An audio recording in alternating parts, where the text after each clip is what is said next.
महाकाल ज्योतिर्लिंग की विशेषता में ये सबसे महत्वपूर्ण विशेषता की बात है कि 12 ज्योतिर्लिंगों में 12 ज्योतिर्लिंगों में सिर्फ महाकालेश्वर एक ऐसा ज्योतिर्लिंग है जो दक्षिण मुखी है। कोई भी शिवलिंग उत्तर की तरफ के अतिरिक्त कोई दिशा में नहीं होता। केवल महाकालेश्वर ऐसा शिवलिंग है जो दक्षिण दिशा की तरफ उसका अर्घा है, इसलिए उसे दक्षिण मुखी कहते हैं। जबकि दक्षिण दिशा यमराज का स्थल है, जबकि शंकर भगवान का अर्घा उत्तर दिशा की तरफ होता है जो कुबेर का होता है।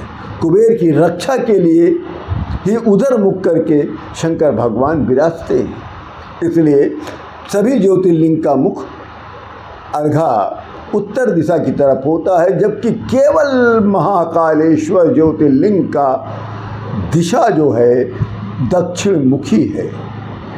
दक्षिण दिशा जबकि यमराज का है, यम पर महाकाल की दृष्टि उन्हें नियंत्रण करने के लिए रखी गई है। काल का अर्थ होता है समय, महाकाल का समय पर नियंत्रण। काल का अर्थ होता है समय, और जिसका समय पर नियंत्रण हो उसे महाकाल कहते हैं।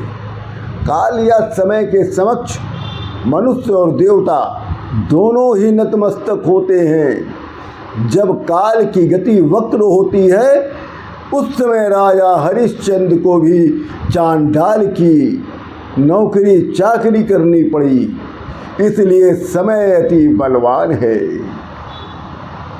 इस पर काल पर अगर किसी का शासन स्थापित है तो केवल महाकाल के रूप में शिव जी का।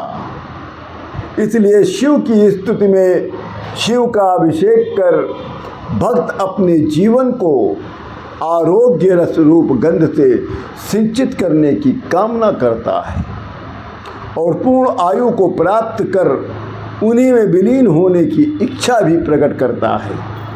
महाकाल की अर्चना जीवन के श्रेष्ठ समय के आरंभ का सूत्रपात है। जीवन अनगिनत क्षणों का संयोग है और प्रत्येक क्षण को पूर्णता के साथ जीना ही जीवन का आनंद है। अक्सर हम आगामी समय की दुविधा को लेकर चिंतित रहते हैं, पर उत्तर तो हमेशा समय के गर्भ में है। महाकाल रूप में शिव एक परिपूर्ण स्वस्थ जीवन का आशीष देते हैं, आशीर्वाद देते हैं और अंत काल में शिव में विलीन होकर जन्म मरण के चक्र से मुक्त होने का आश्वासन भी मिलता है। इसी में जीवन की श्रेष्ठता है, क्योंकि भौतिक प्रगति और आध्यात्मिक उन्नति के बीच सन्मय स्थापित हो जाता है। काल चक्र परिवर्तको महाकाला प्रतापनः। जय महाकाल।